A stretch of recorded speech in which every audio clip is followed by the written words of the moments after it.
Hello everyone, welcome back to another video. I wasn't planning on making this into a video, but I thought, hey, why not? I don't really have much on the channel, might as well keep making videos, right? So we'll jump straight into it. That right there is my personal gaming rig. I have a separate workstation that I use for work, and I like to keep my games and everything separate, you know, because, you know, rootkit, malware, anti-cheats, stuff like that, Discord viruses, you know, whatever happens stays on that computer. So that's my personal gaming rig, and it's in a very sorry state. You'll see in the B-roll in a little bit, but this is a super old Cooler Master case. And what are the specs? Well, the specs are, and as you can see, if I kind of get this out of here, the side panel doesn't even fully close because the corner of the fan hits the corner of the Hyper 212. All right, so what do we have? Well, what we have is a AM4 Plus platform, Asus Prime X570 motherboard. The CPU is a 3700X, that's a Hyper 212 right there, with not the stock fan. There's a different fan on there because the original one failed. It has a RTX 3070. It has its main boot drive is a SATA SSD, that crucial one that's kind of just sitting down there. There we go. There's the game drive, which is a silicon power. And then for basically a clone of what's on my storage server, we have 5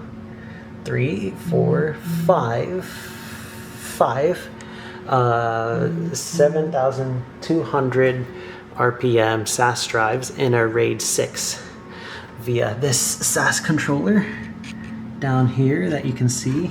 I'll put the model of it on the screen once I get it. And we have a Sound Blaster Z SE. Powering everything is a ANTEC, yep, definitely ANTEC.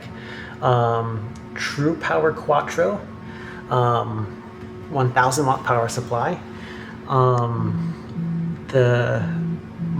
Sorry about that, my phone's going off. As you can see here, it's an older power supply, so it's 5 volts. Most of its power is on the 5 and 3.3 volt rails. So you can see all 4 rails of the 12 volts, all 4 12 volt rails, have 25 amps each. The 3.3 and the 5 have 25 and 30 amps respectively. And you gotta be very careful on this semi-modular power supply, by the way it is, that you spread your load out evenly across those 12 volt rails, because it's very easy to overload one of the 12 volt rails. So for example, I'm guessing the CPU is on one of them, but we have the 3070 on one of them, across 2 of them, because it requires 2 8-pins. We have all the drives on one of them, and I'm assuming the motherboard, CPU is on one of them. So we have 4, and they're kind of evenly split off between all of them. We have a fan down here, which sucks air from the sides, which really isn't that much airflow at all. And then a fan in the back for exhaust. Of course, the power supply also sucks up air and outputs it from the back. And we have this side fan.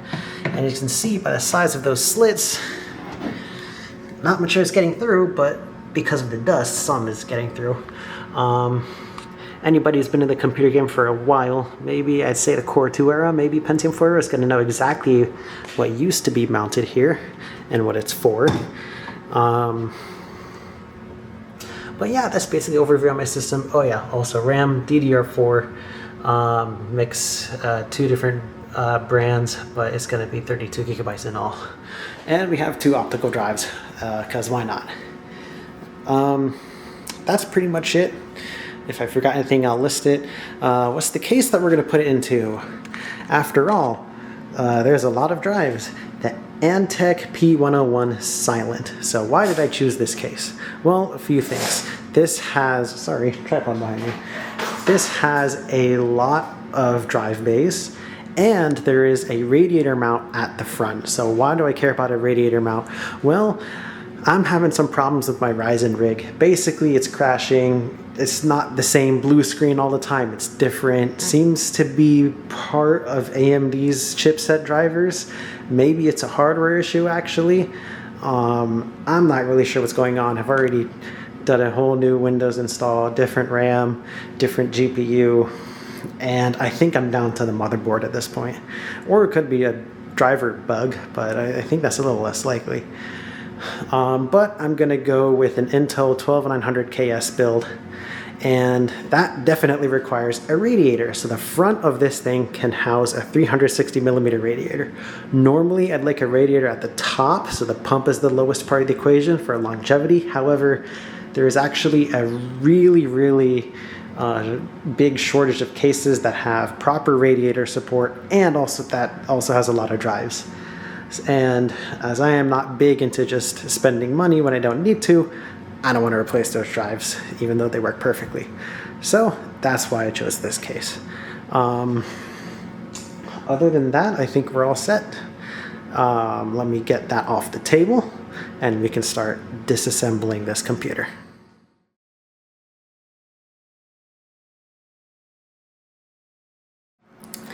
Now, one thing I also did kind of forget to mention, CPU fan has failed. As you can see, this is not normal.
Actually, my bad.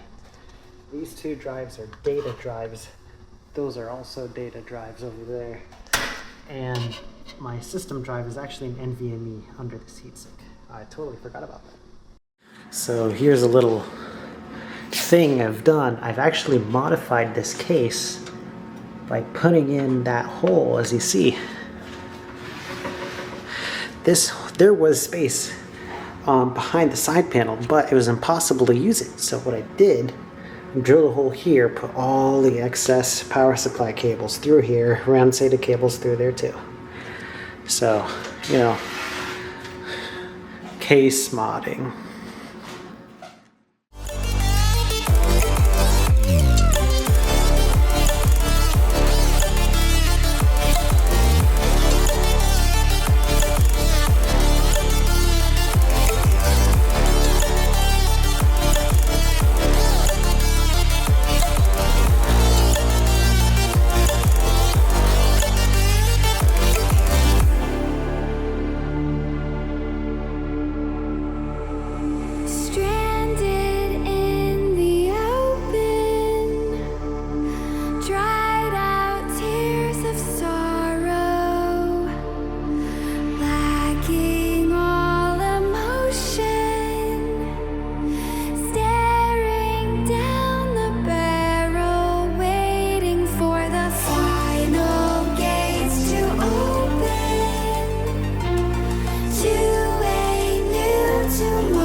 Here it is in all its beautiful glory. Looks like we got a power button, reset button, love to see that. And we got fan speed control, which is pretty nice. I like to see separate ports for microphone in and headphones. USB 2, USB 3. Of course, nothing on this side. This is not a windowed case either. And on the end, let's see what we got. Fan, hole, more holes. Let's get started, shall we? Well, actually, let's see what kind of accessories we get. Let's see where I put these screws. Just keep them here. And come on. Okay, gotta put the camera down, sorry. Oh my god, this is tight.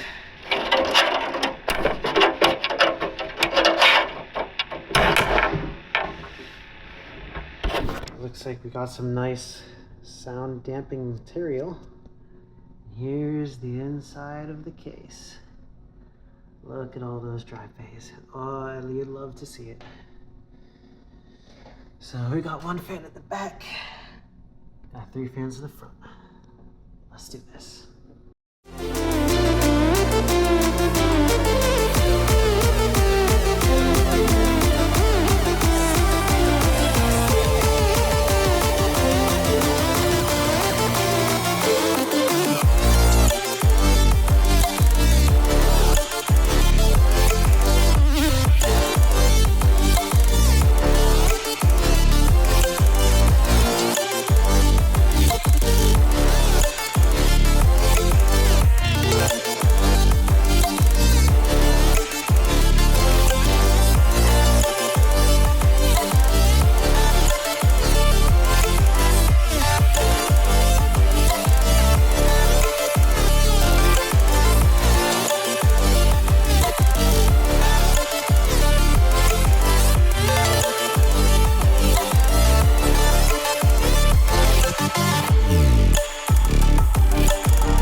everybody. It's a couple of days later now, and the parts that I needed have finally arrived. As you can see, here it is. The whole idea is that the width of this is much less than the width of this, and so the side panel can actually go ahead and close now once we put these in, you know. So that's what we're going to be doing today. Maybe some better cable management, because this also prevents the side panel from closing.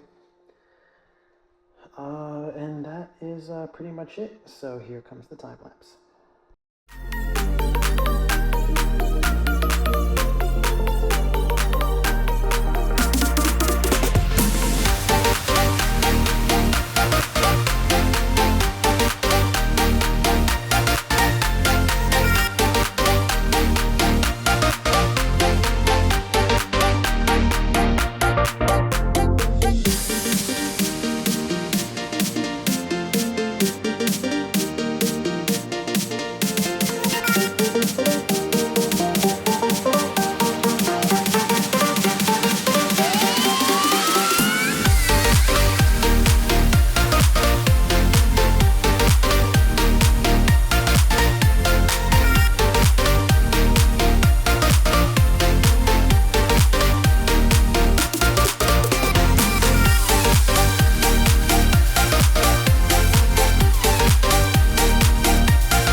Alright everyone, well, as you could have probably saw from the time lapse, I had a extremely tough time getting all the cables back there.